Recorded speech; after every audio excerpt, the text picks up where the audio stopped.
بسم الله الرحمن الرحيم كلانتي وعانا وناكسان إذا لهانتين بدأ وضيال كسو دوادا برنامج كيني دبكا هذا وأنو كغا هادلي دونا وراركي وقودن بيه إنغا سو غاري دالكاسي إثيوبيا وحالا شاقين سياسيين تي أورامادا إن مدعبا أحدنا دولة دالكا إثيوبيا ونكمد يهي سياسي جوار محمد أي إن مدشان إيا طوان مالمودا كسو ميهين عنtada isla markaasina xaaladooda caafimaad laga dayrinayo sidoo kale dibadbaxyo rabshado wata ayaa maanta guud ahaanba deegaanka Oromada magaalooyinkiisa waaweyn ka socda meelaha qaar waxa la sheegay in ciidamada amniga iyo dadka dibadbaxayay ay isku farasaareen wararkii ugu dambeeyay ee xaaladaasi dalka Ethiopia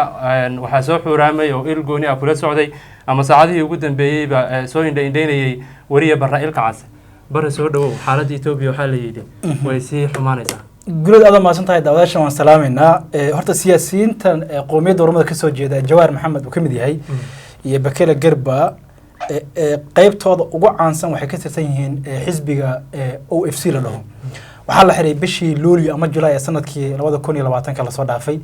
kadib markii la dilay ninkii fanaanka ahaa kasoo jeeday qoomiyada Oromada ee Hajaaluhu Deesal dhijiri ninka markii la dilay waxaan ogeyn in baxyo balaaran ay ka dhaceen qaybaha kala duwan ismaamulka Oromada kuwaas dabcan looga soo horjeeday dilka fanaankaasi waxa lagu eedeeyay nimankan inay dabcan kicin ay sameeyeen xilligaasi oo dadka ay abaabuleen inay waxa weeye kacdoon sameeyaan oo ay mudaharaad sameeyaan ay kaga soo horjeedaan dilka fanaankaasi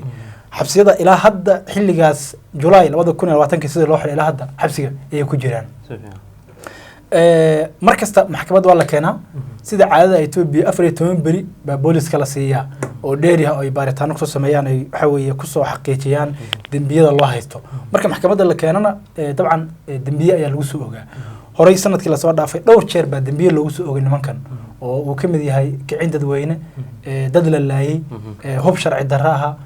kombiyuutarro waxyaabaha noocaas hadda marka muddo laga joogo oo maanta aan in 16 tahay 16 maalmood laga joogo yaa waxay bilaabeen in ay cuntada ka soomaan iyagoo markaasi doonaya in warbaahinta loo ogolaado maadaama ay dad maxaabiis yihiin sidoo kale tana dawladda cadaadis lagu saaro in ay sii dayso waxa weeye siyaasiyiintan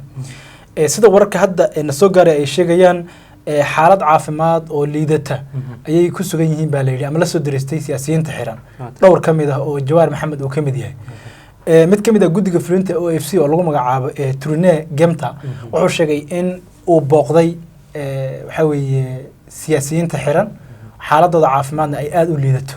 una baahan yihiin adeeg caafimaad iyo maartay daryeel in loo fidiyo wuxuu sheegay in muddo dhowr iyo 10 bari inay cuntada ka sooman yihiin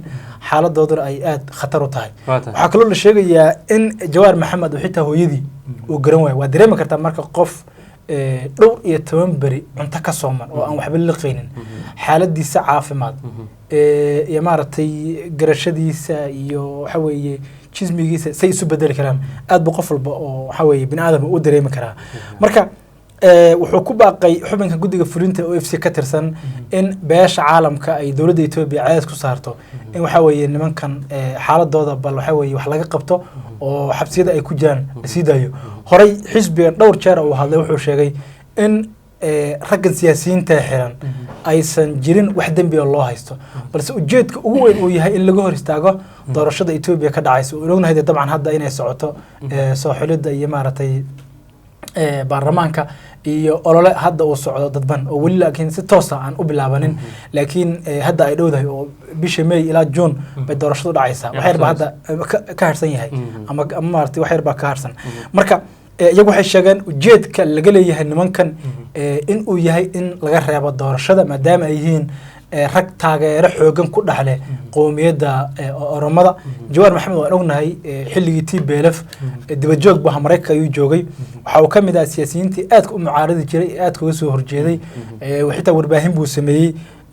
aad u dhaliili jiray xukuumadii TPLF dalka ka arrimaysay markii isbedelku dhacay Abiy Ahmed uu xukunka la wareegay oo dabcan isqoomiyada ka soo jeedaan markaas baa waxa weeye axsaabtii ama maartay ururadii dagaalamayay laga saaray liiska argixisada loo fasaxay dalka inay yimaadaan soo lafkiisu argixisu ku xukunaa ama maartay in argixisa ayaa loo aqoonsanaa gudaha Ethiopia markaas dib dalka ugu soo laabtay waxoogaa markay joogeenna asaga abi way isqabteen isagoo markaasi ku doodaya in qowmiyadda oromada dadaalkii ay u gashay in isbedel Ethiopia uu ka dhaco mudnaanteedii aysan helin cabashadii ay qabeen wali si buuxda aan loo xalinin inkastoo lagu xamanayay in oromada hogaanka dalka ay la wareegtay oo ra'iisul wasaaraha dalka uu iyadu ka soo jeeday haddana waxay lahaayeen wali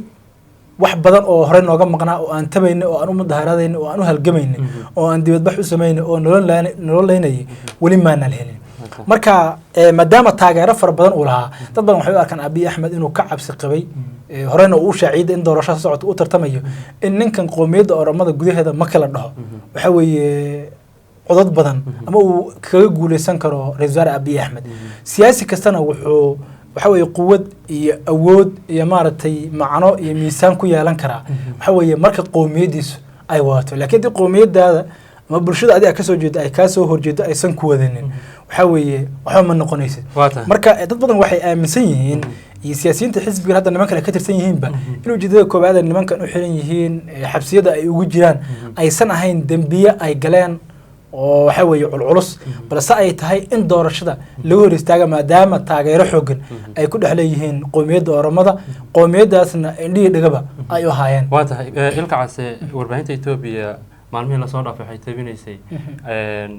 in siyaasiyiinta qaar ka mid ah dambiyadii markii hore loo haystay la khafiifiyay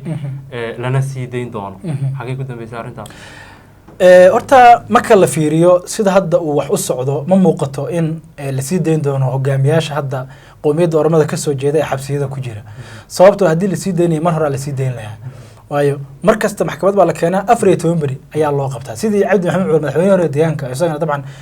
xabsi ku jira waxa weeye isagaba markii maxkamad la keenay la dhihi jiray 14 beri waa loo qotay maalin kasta markii maxkamadda la keenayo waxa la sugaa waa natiijada ugu dambaysa iyo bal qofkan waxa lagu xukumo ma xabsidaan baa lagu xukumaa ma dil baa lagu xukumaa waxa weeye waxa lagu xukumaa xabsi sanado iyo bilooyin ah ma la sii dayn doona sidii arinta looga dhursugayo maxkamaddu waxay ku dhawaaqaan 14 beri oo cusub in la siiyo laamaha booliska iyo dababaarista oo iyagu waxa weeye si ay u soo xaqiijiyaan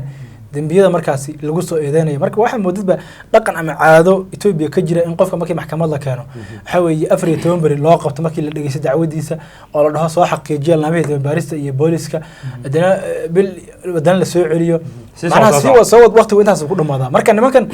uma aka sida hadda muuqata marka aad fiiriso hadalka xaqiiqda u dhow marka aad darasto dadka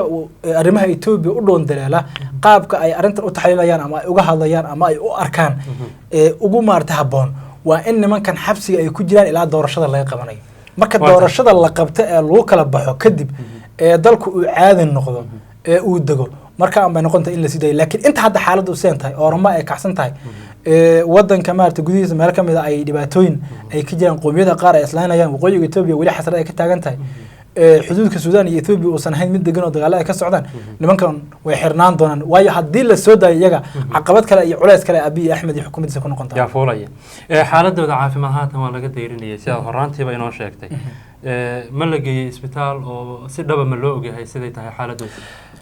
waxa la codsanayaa wuxuu yahay adeeg caafimaad inay helaan oo sidaan horeba u sheegay mid ka mid ah guddiga fulinta ee xisbiga nimankan ay ka tirsan yihiin ama siyaasiyiintan ay ka tirsan yihiin wuxuu leeyahay nimankan xaaladooda caafimaad aad bay u liidataa waxayna u baahan yihiin adeeg caafimaad bay u baahan yihiin in xaaladooda la ogaado oo baaritaan lagu sameeyo oo la daaweeyo maadaama cuntadii ay ka soomeen iyo xaaladda hadda ay ku sugan yihiin oo qallafsan awgeed xitaa Jawaar Maxamed ay u kalaftay in xitaa hooyadii uu garan waayo marka waa dareemi kartaa qof waxa weeye waalidkii garan waayo culayska iyo maartay duruufta haysata iyo maartay xaaladiisu halka ay gaarsan tahay waa dareemi kartaa marka ma cad in nimankan la sii dayn doono nimanka waxa moodaan ilaa doorashada ay ka dhacdo oo dalka Ethiopia uu dago in waxa weeye qowmiyadda Oromada waxa weeye dhinac u dhacdo in waxa weeye nimankan ay xabsiga ay ku jiri doonaan de markay noqoto xaaladooda caafimaadna dawladdu waajib ay ku tahay maadaama muwaadiniin ay yihiin wax lagu soo eedeeyana uu dambi yahay si dooniba ha noqdo ama yuusan jirin ama ha jire in dadkan xaaladooda caafimaad lala socdo oo baaritaan lagu sameeyo waayo haddii hadda saa xaaladooda caafimaadtay kusii socoto ay xabsiyada maaragtay wax ku noqdaan oo ama ay ku dhintaan dawladda waxa weeye علامة السؤال يا مارت أرنتاس فوليسا دولة المسؤوليات جارها يا سارن وحنا لو جبنا دونا جواب يد أيانا لو قبسن دونا حوي نمان كان حال كذا كل بس نقطة waxaad iga warantaa deegaanka Oromada Saaka waxaa laga soo sheegayaa dibadbaxyo magaalooyinka waaweyn ay isku farasaareen dad caraysan iyo ciidamada amniga bal wararkii ugu dambeeyay gobolka Oromada mudaharaadyada ama dibadbaxyadu waa kuwa iska joogtaha waay mar walbana way dhacaan laba isbuuc ka hor waxa dhacay dibadbaxyo lagu taageersanaa ra'iisul wasaaraha dalka Itoobiya Abiy Ahmed maalmo kadib waxa dhacay mudaharaadyo looga soo horjeeday maanta u dambeysay mudaharaadyo loo balansanaa baa dhacay meelaha qaar dadka dibadbaxaya muuqaalada la soo gudbiyay ama aan helnay waxay muujinayaan rasaas nool oo ka dhacaysa meelaha dadka ay ku mudaharaadayeen in badan oo deegaanka Oromiya kamid aha waxa weeye waxa ka dhacay dibadbaxyo looga soo jeeday xukuumadda Abiy Ahmed inta dad badanna waxa weeye waxa lagu dalbanayaa in bal waxa weeye siyaasiyiinta qoomiyadda Oromada ka xiran Jawaar Maxamed oo kamid ka hadan xaaladooda caafimaad iyo midooda nololeed waxa weeye laga dayrinayo in la sii daayo maadaama Oromada ay ku doodaysa nimankan inaysan wax dambi ah oo ay ku xiran yihiin aysan jirin marka dibadbaxyadu waa kuwa iska joogtaha weeye mar dawladda lagu taageersan yahay iyo kuwa looga soo horjeedaba wax oo toddobaad ma dhamaado dibadbax ayaa dhaca laakiin waxa moodaa inaysan saameyn saa u sii culus ama saa u sii balaaran aysan lahayn marka laga reebo hadda markii fanaanka la diray Luulyo ama Julaay 2020 oo kale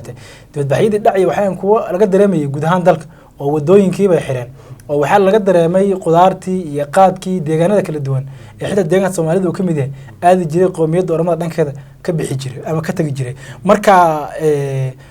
mudaharaadii hadda socda kuwa saameyn saa u sii balaaran ama saameyn saa u badan leh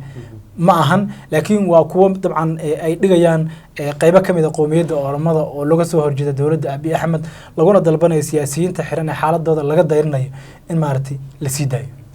waa tahay intaas ayaynu kusoo gabagabaynaynaa barnaamijkeenan oo aynu uga hadlaynaa xaaladaasi ka soo cusboonaatay dalka Itoobiya inta aynu barnaamijkan mid la mid ah ku kulmi doono oo bahda dhabka hadal oo idinkaga tagaysa fi amaanillah